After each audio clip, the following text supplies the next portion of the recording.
అల్లూరు జిల్లా చింతపల్లి మండలం తాజ్జంగిలో హోలీ పండుగ రోజు గిరిజనులు వింత ఆచారం పాటించారు.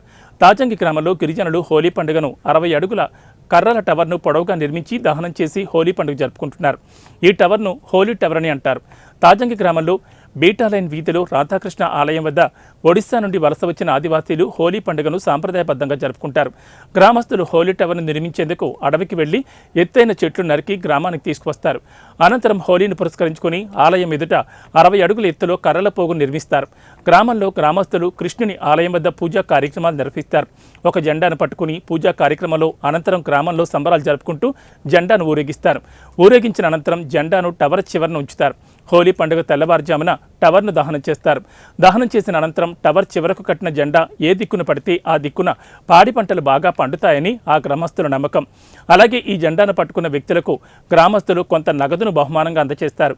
అనంతరం ఆ వ్యక్తిని ఊరంతా ఊరేగించి సత్కరించడం ఆ గ్రామస్తుల ఆచారం.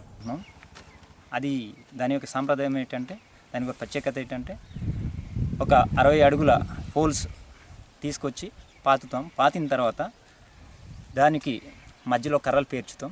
ఒక 60 అడుగుల వరకును పేర్చిన తర్వాత మన రాధాకృష్ణుల మందిరం నుంచి ఊరేగింపుగా ఒక జెండా, ఆ దేవుని యొక్క విగ్రహాన్ని ఊరేగింపు తీసుకొచ్చి ఆ జెండాని పట్టుకుని మన హోలీ టవర్ చివరి భాగంలో దానికి అతికిస్తాం.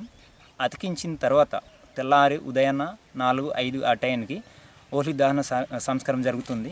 జరిగినప్పుడు ఆ జెండా ఎటు అయితే పడుతుందో అటు మనకు పూర్వీకుల నుంచి వస్తున్నటువంటి సమాచారం ప్రకారం ఏంటంటే, దానికి ఎటు పడితే అటు